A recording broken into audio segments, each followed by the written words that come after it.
Et salut à tous, ravi de vous retrouver aujourd'hui pour cette deuxième vidéo sur les tests de Misano. Évidemment, elle fait suite à la vidéo d'hier, je vous invite à aller la voir. Cette vidéo d'hier, cette partie 1 de ces tests de Misano, se concentrait donc sur la matinée des tests. Et aujourd'hui, pour cette deuxième vidéo, on va donc maintenant se concentrer sur l'après-midi de ces tests de Misano.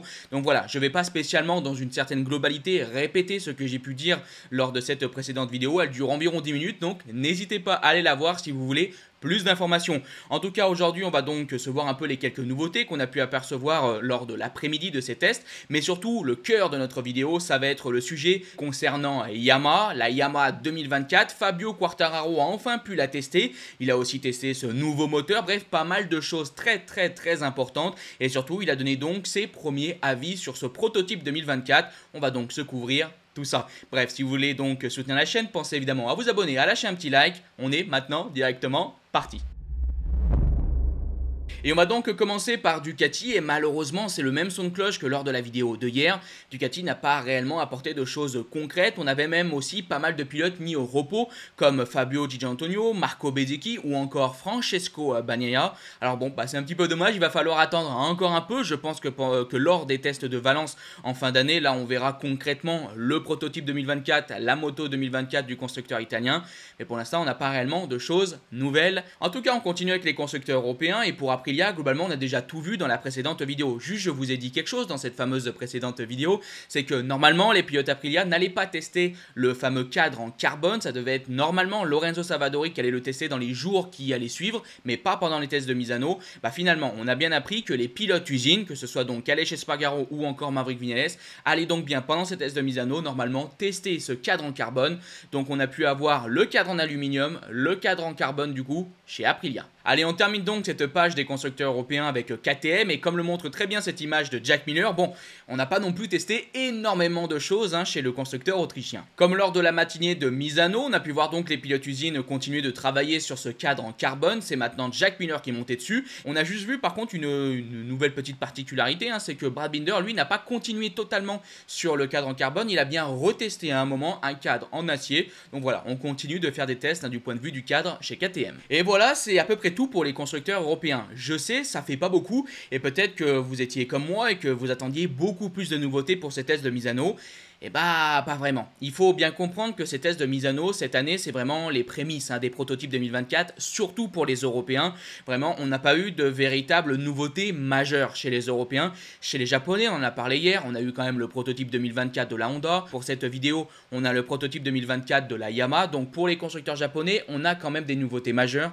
Mais du côté des Européens, pour l'instant, voilà, on a testé quelques petites choses, on a apporté quelques petites nouveautés, mais rien de vraiment extraordinaire. Il faudra sûrement donc attendre les tests de Valence en fin d'année pour voir quelque chose de concret pour les motos 2024 des constructeurs européens. Mais bon, justement, on y arrive, c'est maintenant le temps de parler des constructeurs japonais. Alors on va passer extrêmement vite sur Honda parce que j'ai rien de concrètement nouveau à vous dire sur ce prototype 2024. On n'a pas testé quelque chose de concrètement nouveau par rapport à ce que je vous ai dit dans la vidéo de hier. Donc je vous renvoie vers la vidéo de hier, vers donc les propos par exemple de Marquez sur cette moto ou encore de Joan Mir.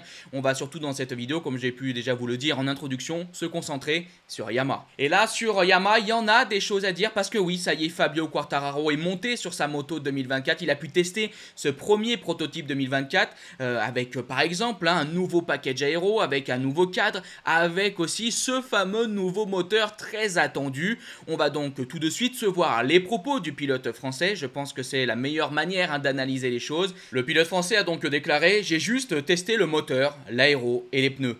Je m'attendais à beaucoup mieux de ce test. Mais nous devons rester positifs et analyser les données afin de pouvoir nous améliorer pour le test de Valence en fin de saison. La sensation est différente, mais j'attendais plus de puissance. C'est difficile de dire quelque chose de vraiment positif sur le moteur. En 2022, quand j'ai testé la moto 2023, c'est la première fois que j'ai senti que le moteur était légèrement meilleur.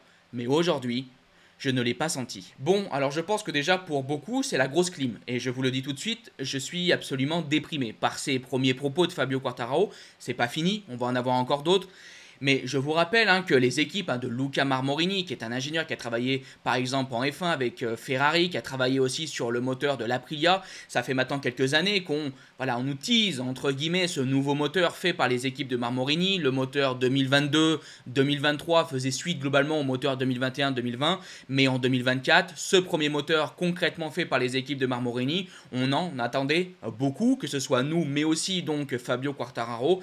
Et malheureusement, après ce tout premier test, bien sûr ce n'est que le premier test, mais malheureusement après ce premier test, on ne voit pas de choses réellement différentes, surtout du point de vue de la puissance maximale. Et pour voir ça, justement on va parler chiffres. Voici donc les vitesses de pointe de ces tests de Misano. Fabio Quartararo a eu donc pour meilleure vitesse 295,0 km/h, avec aussi donc une vitesse moyenne de 293,3 km/h en prenant en compte ces 5 meilleures vitesses de pointe. Donc bref, voilà donc la vitesse de Fabio Quartararo au cours de ces tests. Maintenant, je vous montre la session de la qualif pendant donc le week-end de Misano avec un Fabio Quartararo qui avait eu comme meilleure vitesse de pointe 295,8 km/h.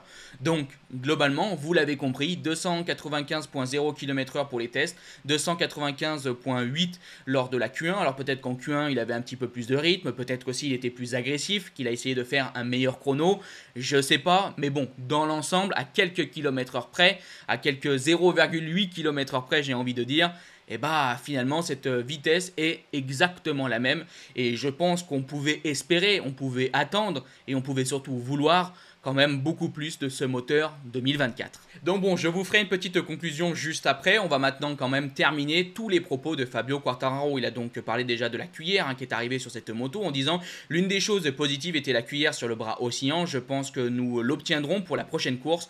Pour le reste, j'espère que nous allons retirer certaines choses et essayer d'apporter de nouvelles choses pour les essais de Valence. » Et Fabio termine en disant « Yamaha a cru en moi en Moto 2, mon attitude en début d'année était un peu plus arrogante qu'elle n'aurait dû l'être.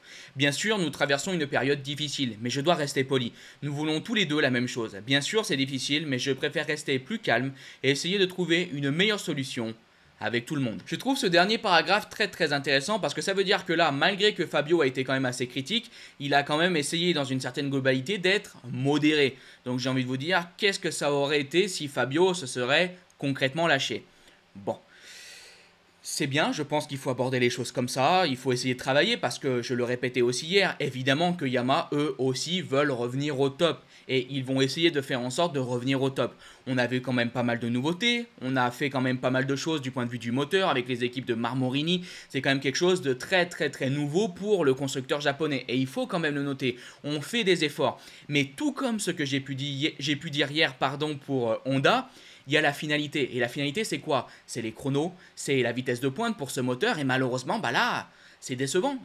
Et même si c'est le premier test, je pense quand même que ce soit les fans, les pilotes ou même chez Yamaha, on attendait quand même beaucoup plus de ces tests de Misano. Surtout que je voudrais rajouter très rapidement quelque chose. Évidemment, comme on l'a déjà dit 100 fois dans cette vidéo, ce n'est que le premier prototype. Il reste par exemple les essais à Valence ou encore les tests à Sepang, évidemment. Mais rappelez-vous de ce que l'on disait pour le prototype 2023. On disait oui, mais attends, il y a les tests de Valence, il y a les tests de Sepang, oui. Qu'est-ce qui s'est passé? Et même encore un petit peu plus en arrière, qu'est-ce qu'on disait du prototype 2022? Oui, mais ce n'est que les tests de scie, on verra après. Il y a un moment quand même, ça fait maintenant quelques saisons, on va dire, qu'on dit à chaque fois, oui, mais après, peut-être que, oui, mais après, il y aura peut-être ça. Et puis finalement, le problème reste un petit peu le même. Donc je croise les doigts. Je vous rappelle quand même que l'année dernière à Misano, quand Fabio Quartararo avait testé son prototype 2023, il était quand même dans les grandes lignes positif. Le problème, c'est que dans les essais qui ont suivi, par exemple à Valence, Sepang ou Portimao, c'était pas suffisant. On ne s'est pas assez amélioré. Et du coup, on a la saison 2023 qu'on a aujourd'hui. En 2024, on commence les essais de Misano avec déjà quand même un Fabio qui semble pas totalement convaincu, pour être gentil. Alors c'est vrai que moi je m'inquiète un petit peu pour Valence, Sepang par exemple, parce que oui, je peux partir encore dans cette idée de me dire oui, peut-être qu'ils apporteront des choses qui vont fonctionner, parce que chez Yamaha c'est toujours la même chose, c'est pas qu'on apporte rien, parce qu'on se rappelle par exemple les essais de Valence de l'année dernière, on avait apporté énormément de choses. Le problème c'est pas d'apporter beaucoup de choses, c'est d'arriver à trouver quelque chose qui fonctionne. Et aujourd'hui chez Yamaha, on n'arrive pas à trouver ce petit quelque chose, ces petits quelque chose qui permettent vraiment à Fabio de rouler plus vite, d'améliorer donc la performance de cette moto. Et moi, je vous avoue qu'après 2022, après 2023, moi, je commence à être concrètement inquiet. À vrai dire, je vous dis inquiet, mais plus précisément, je pense que ça serait mieux de vous dire que j'ai du mal à y croire, hein, parce que inquiet, ça fait maintenant longtemps que je suis inquiet. Ça fait maintenant longtemps que je suis inquiet pour Yamaha, et maintenant je commence à me dire que ça va pas le faire. On en a déjà parlé un petit peu avec Honda du coup lors de la vidéo de hier, et c'est pareil, je suis un petit peu désespéré. On a l'impression que les constructeurs japonais n'y arrivent plus. Alors la raison, on peut en trouver plein. Peut-être qu'on n'investit plus assez, peut-être qu'on a pris trop de retard. Évidemment, aujourd'hui, les constructeurs européens sont tellement forts, ont tellement progressé qu'il faut vraiment trouver quelque chose de peut-être important sur ces motos japonaises pour vraiment inverser la donne. Et évidemment que c'est très difficile, et c'est encore plus difficile quand tu dois le faire d'une année à une autre, évidemment. Mais bon, il y a un moment, à la base, hein, les Japonais, Yamaha et Honda sont les plus grands constructeurs de l'histoire du MotoGP, et c'est quand même complètement dingue qu'on soit dans une situation comme ça, où saison après saison, on a l'impression qu'on n'arrive pas à évoluer, qu'on n'arrive pas à concrètement s'améliorer, et surtout qu'on ne regagne pas du terrain sur les constructeurs européens. Voilà, je pense qu'on est arrivé à la fin de ce gros sujet sur Yamaha. J'aurais vraiment aimé vous dire du positif, vous dire qu'il y a du mieux, que vraiment, voilà, ce moteur 2024, il est pimpant et qu'il est exceptionnel, mais malheureusement, la réalité est venue une nouvelle fois taper à notre porte. Il va falloir espérer, comme ça fait maintenant depuis pas mal de saisons, espérer que lors des prochains tests, il y ait des améliorations concrètes qui permettent à Fabio d'être plus rapide. On termine donc tout ça par les chronos, parce qu'on voit quand même que Fabio Quartararo a amélioré un petit peu son chrono par rapport à ce qu'il avait pu réaliser en Q1. Fabio a donc fait un 1:31.177, et je vous rappelle que lors de la Q1, Fabio Quartararo avait fait 1:31.467. Donc techniquement, du point de vue des chronos, on a amélioré un petit peu pour Fabio. Voilà, un petit peu de positif, tant mieux, mais Fabio a quand même expliqué qu'après avoir fait tout le week-end de Misano, les tests de Misano, maintenant on a beaucoup plus de grip sur la piste, et donc automatiquement c'est plus facile d'améliorer un petit peu les chronos. Donc bon, je ne sais pas à quelle mesure, mais bon, Fabio lui, il n'était pas totalement convaincu par ce chrono qui est meilleur sur le papier donc que ce qu'il avait pu réaliser en Q1. Donc après, peut-être quand même qu'il y a un petit peu plus de potentiel, mais je me répète, c'est pas assez. En tout cas, ça y est, on est donc arrivé à la fin de cette vidéo et donc à la fin aussi de ces tests de Misano. Je pense qu'il y avait quand même pas mal de choses croustillantes et j'espère donc que dans l'ensemble ça vous a plu. Et si ça vous a plu, n'hésitez pas à vous abonner, à liker et à partager cette vidéo. Je vous dis bye bye les potes, ciao.